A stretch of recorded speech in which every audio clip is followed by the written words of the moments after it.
Bonjour chers élèves, me revoilà dans une séance de lecture expliquée. Quand j'étais Kajibi, on va découvrir ce roman d'apprentissage écrit à la première personne du singulier « je ». Elle est formée de plusieurs extraits, de plusieurs chapitres. Le chapitre à l'étude « Personne ne m'écoute », page 164 du manuel. Après l'avoir écouté, on passe à quelques questions fréquentes qui vérifient la compréhension globale sur le lieu, le temps et les personnages. Si je vous demande, quand se passe la scène? Où se passe-t-elle?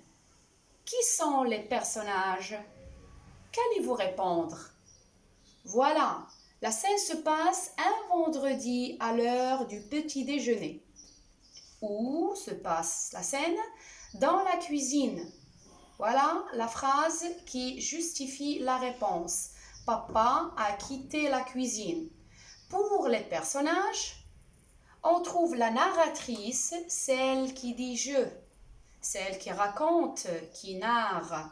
Son père, sa mère, sa grande sœur Rosa. Mais comment sait-on que c'est une narratrice? D'abord, voyons l'illustration, page 164, montre une petite fille qui court les larmes aux yeux. Aussi, on peut identifier la marque du féminin à la fin de la première phrase du texte. Je suis devenue, avec E du féminin. Je suis partie, aussi E du féminin. Donc, pour les personnages, il s'agit de 4 personnes, d'une famille de 4 personnes.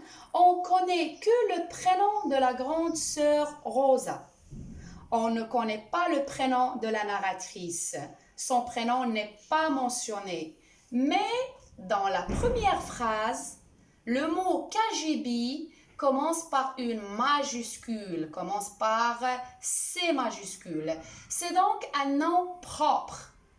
On sait que ce n'est pas son vrai prénom puisqu'elle dit « je suis devenue Kajibi ».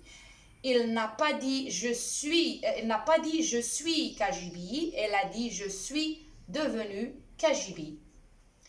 Quelle est, à votre avis, la plus jeune des 2 filles?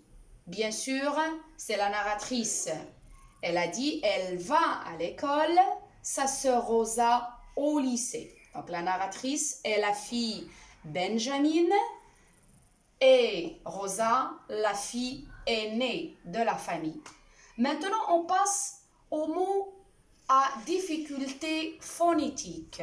Des mots qui sont difficiles à prononcer. Le premier mot, réveiller. Réveiller, le son I, c'est pas révéler. Rétrécir. Pays, le son toujours I.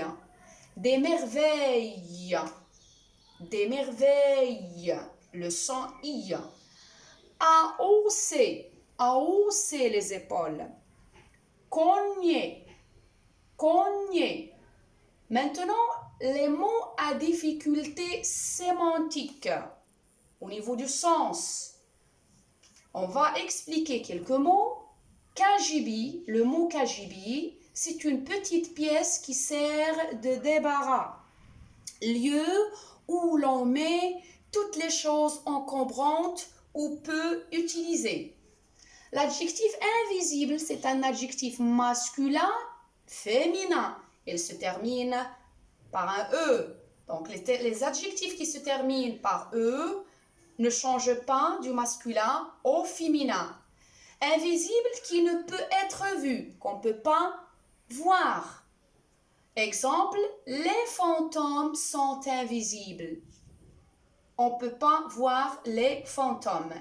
Le verbe rétrécir, c'est un verbe du 2e groupe, signifie diminuer en largeur ou en longueur, devenir plus étroit, plus petit. Donc la narratrice a dit « je suis devenue invisible et j'ai rétréci comme à Alice au pays des merveilles quand elle a bu la potion magique. Normalement, les potions magiques sont préparées, sont faites par des sorcières pour faire mal aux gens. L'expression hausser les épaules signifie soulever, faire monter les épaules pour marquer, pour exprimer son indifférence, son mépris, pour dire voilà, ça ne me regarde pas, je suis indifférent. Le verbe se cogner, c'est un verbe pronominal, il commence par un pronom personnel réfléchi, se heurter à quelque chose accidentellement. Exemple, je me suis cogné la tête contre l'étagère. Elle s'est heurtée au coin de la table.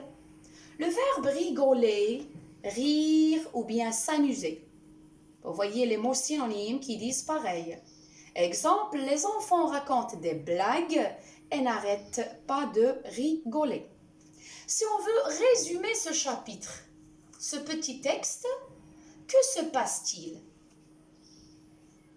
Les parents et leurs deux filles sont réunis pour le petit déjeuner un vendredi autour de la table du déjeuner comme toutes les familles. Chacun essaie de parler sans jamais y réussir. Leur problème, c'est qu'ils se coupent la parole l'un à l'autre. Personne ne s'écoute. Tout le monde se coupe la parole. Dès que j'ouvre ma bouche, comme elle a dit la narratrice, dès que j'ouvre la bouche, quelqu'un m'interrompt et il me coupe la parole. Dans un seul coup, la cuisine se vide. Le père part sans dire au revoir à sa petite famille. On ne sait pas, peut-être elle est énervée, elle est pressée, elle est en retard. Rosa, de sa part, quitte la table sans demander la permission et file dans sa chambre. Notre narratrice sort en courant. Elle passe de l'énervement à la colère après avoir dit « Personne ne m'écoute jamais ». Elle s'enfuit, elle bouscule une chaise et s'enferme dans une pièce qu'on va découvrir dans la séance prochaine. Merci pour votre attention. Au revoir.